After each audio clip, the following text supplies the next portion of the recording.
It is BTN Live. Dave Revsine, Gerry, DiNardo, and Howard Griffith with you. The Wisconsin Badgers, of course, back-to-back shutouts to start the season, guys. First time since 1958. They've started the year blanking their first two opponents. Wisconsin linebacker Chris Borland is joining us now, a huge part of that success. Chris, we've been tossing this around a little bit over the last few days, just how much we read into those first couple of games, given the level of the opposition. What's your take? How would you evaluate your defense to this point? You know, I think so far so good. We did what we should have done, I believe, and shutting those two teams out, and played very well. But like you guys said, we're going to face much stiffer competition. So I think the true tests are yet to come. Chris, when we were on campus, we had a conversation about moving to the 30 front, and you were excited about it, and you said it gave you some freedom to flow.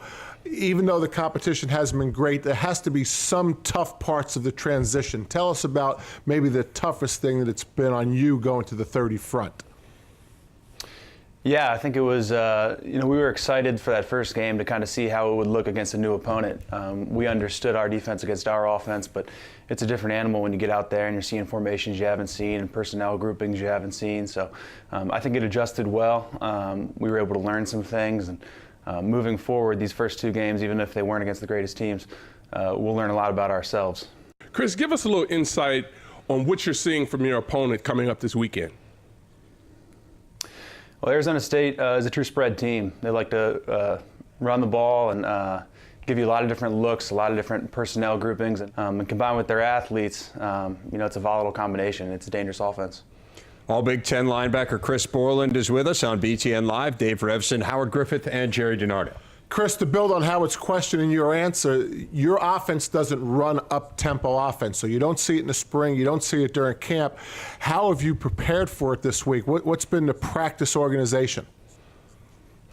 Well, we've seen it in the past, and we're kind of doing a similar thing in our preparation this week. We're having our scout team, have two groups of skill position players ready to go, and they'll tag plays with the offensive line, run the same play 5 or 6 times in a row, have those skill players rotate, and I think we're getting a couple plays in 20 or 30 seconds, which is faster than anything you'll see come game day, so I think we'll be prepared.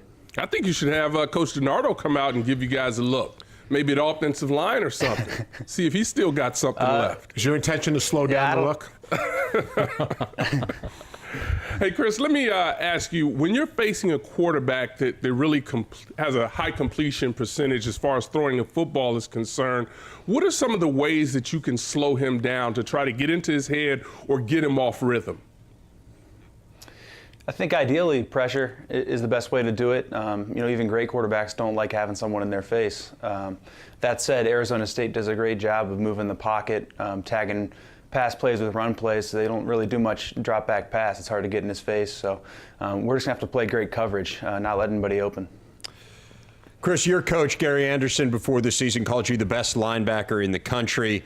Todd Graham, the head coach of Arizona State, said this week he thinks you are one of the best players in the country. What do you think when you hear praise like that?